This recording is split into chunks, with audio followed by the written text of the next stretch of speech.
हरे कृष्ण कृष्ण कृष्ण हरे हरे, हरे राम राम राम हरे हरे। गुरु ब्रह्मा गुरु विष्णु गुरुदेव महेश्वर, गुरु साक्षात् परम ब्रह्म तस्मै श्री गुरवे नमः। जय गुरुदेव। पाठ करछि श्रीमद् भागवत गीता द्वितीय अध्याय सांख्ययोग श्लोक नंबर 15। जं हि न व्यथयन्ते ते पुरुषं पुरुषर्षभो समदुःख सुखं धीरं सहमृतताय कल्पते। जम माने जे, हि माने अवश्य, न माने ना, व्यथयन्ति विचलित हन, एते समस्त पुरुषम व्यक्ति के पुरुषर्षभ हे पुरुष श्रेष्ठ, सम अपरिवर्तित, दुख दुख, सुखम सुख, धीरम सहिष्णु, स माने तिनी, अमृतताय मुक्ति लाभेर कल्पते योग्य हन।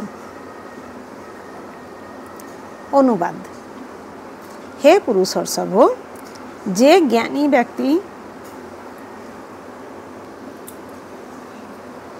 सुख ও দুঃখের দ্বারা বিচলিত না হয়ে উভয় অবস্থাতে অপরিবর্তিত থাকেন, তিনিই মুক্তি লাভের অধিকারী।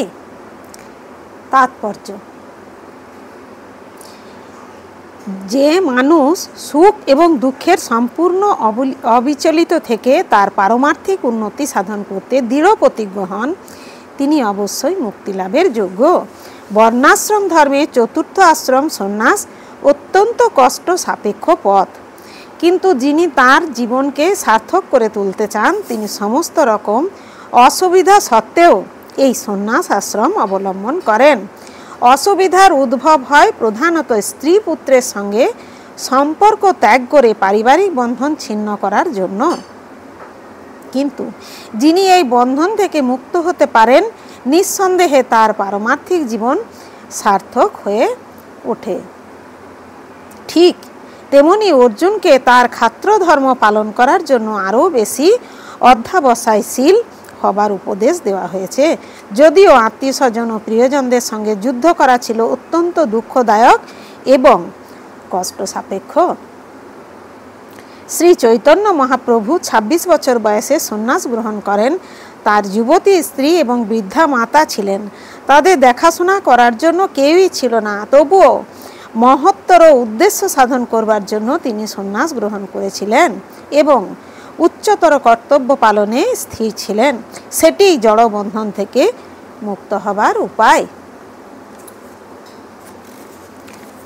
হরে কৃষ্ণ কৃষ্ণ কৃষ্ণ হরে হরে, হরে রাম রাম রাম হরে হরে।